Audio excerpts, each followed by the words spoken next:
Olga Turnero te ofrece el tema del día.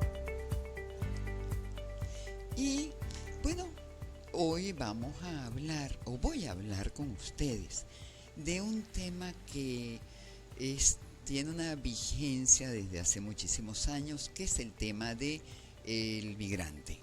Entonces, vamos a hablar del síndrome del migrante o síndrome de Ulises. Entonces, en esta primera parte donde voy a abordar el tema del síndrome del migrante, pues bueno, es necesario decir que es un tema muy en boga, lo están sufriendo muchísimas personas alrededor del mundo. Y básicamente está caracterizado por un estrés crónico y múltiple, en el cual hay una serie de síntomas. En primer lugar, yo creo que es importante explicar un poco la palabra síndrome, que la escuchamos muy a menudo. La palabra síndrome de lo que nos habla es de un cuadro sintomático característico de una determinada dolencia. Cuando yo les hablo del síndrome de Ulises o síndrome del migrante, no les estoy hablando de una patología, les estoy hablando de un cuadro de estrés. ¿De acuerdo? Entonces es un cuadro que afecta a la persona psicológicamente. Y bueno, tiene características muy específicas, tristeza, llanto, problemas de autoestima, culpas, pérdida de interés e ideas de muerte, hay nerviosismo, tensión y preocupación excesiva, cefaleas, fatiga, puede haber alteración de la memoria en cuanto a la atención y a los estados de confusión. Básicamente porque este síndrome ocasiona trastornos del sueño, hay menos descanso y por ende la persona puede tener problemas de memoria, de atención y estados de confusión. Realmente en las últimas décadas se ha visto incrementado el problema de las migraciones. Sin embargo, hay que ver la parte positiva, es que se crean nexos entre las naciones. Entonces, no es solo un problema social, su relevancia no es solo social, es un problema individual, porque no a todas las personas los estresores de la migración los afectan de la misma manera. ¿Y qué son los estresores? Son esos factores, ¿verdad?, que ocasionan estrés. Entonces hay estresores muy importantes. Cuando las personas migran tienen una separación forzada de sus seres queridos. Entonces se rompe violentamente el instinto de apego. Se generan muchas expectativas.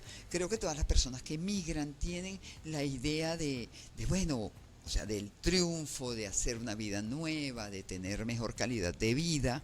Y muchas veces entonces surgen sentimientos de desesperanza porque hay frustración, estas expectativas no se ven cumplidas y se siente que hay un fracaso del proyecto migratorio por falta de oportunidades. También es un muy importante estresor la lucha por la supervivencia, por el sustento, por la comodidad de la familia, por tener un techo donde cobijarse. Y el miedo.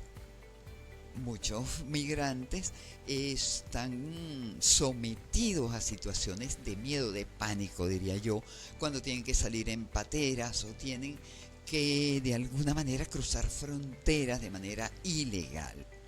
Entonces, claro, se ven amenazados por mafias, por detención, por expulsión y por indefensión ante sus derechos. Entonces, el síndrome de Ulises, ¿por qué surge? Recuerden que el síndrome de Ulises es el síndrome del migrante. ¿Y por qué surge? Porque hay situaciones que no son elaboradas. Entonces, hay un duelo que no tiene nada que ver con el duelo migratorio, es un duelo como mucho más grave porque nos está afectando de una manera mucho más extrema. Entonces, repito, no es un trastorno mental. Es un cuadro que surge por un estrés intenso.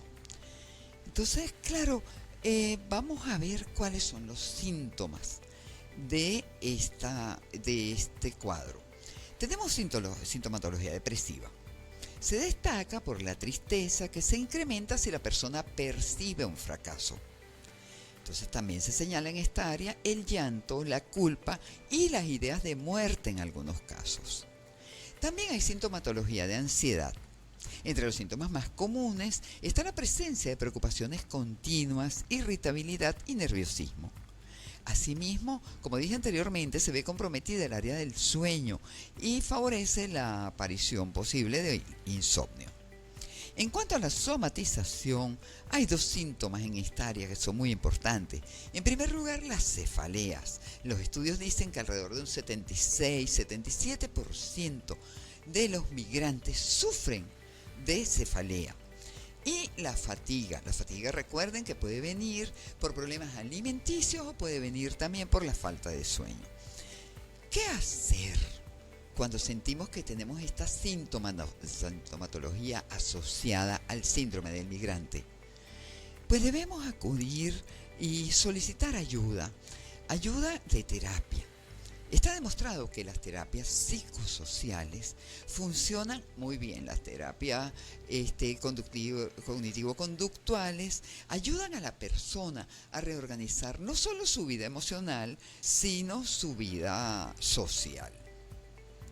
Entonces, este problema de adaptación del migrante, este problema de expectativas, por supuesto que tiene que afectar, pero tenemos que estar muy claros que las expectativas no necesariamente siempre van a ser cónsonas con la realidad y que un proceso migratorio involucra un nuevo comienzo y que ese nuevo comienzo pues puede tener, quizás no tenga la velocidad entre comillas que nosotros estamos deseando, pero la persistencia y el mantenernos dentro de la línea, ¿verdad?, de nuestra migración y el adaptarnos lo antes posible al ambiente que nos rodea va a hacer que en el menor tiempo posible, que el plazo en el cual nosotros podamos reinsertarnos en una vida plena sea menor. Ahora estamos viendo el problema de la migración desde el punto de vista del migrante. Pero es que hay otro punto de vista, que es la migración. ¿Cómo afecta la migración al que se queda? A la persona a quienes se le van los afectos, los padres que ven partir a los hijos, que poco a poco, ¿verdad?, se van quedando con su nido vacío y comienzan a sufrir de eso que conocemos como síndrome del nido vacío. Y es esa sensación general de soledad que los padres sienten o pueden sentir cuando uno o más de sus hijos abandonan el hogar. No solo porque son migrantes, el nido vacío también ocurre cuando los hijos se casan. Entonces, claro, los padres que están acostumbrados a una dinámica familiar, ¿verdad?, de repente pierden esa dinámica y la sensación de soledad está unida a una depresión en la actividad cotidiana del hogar.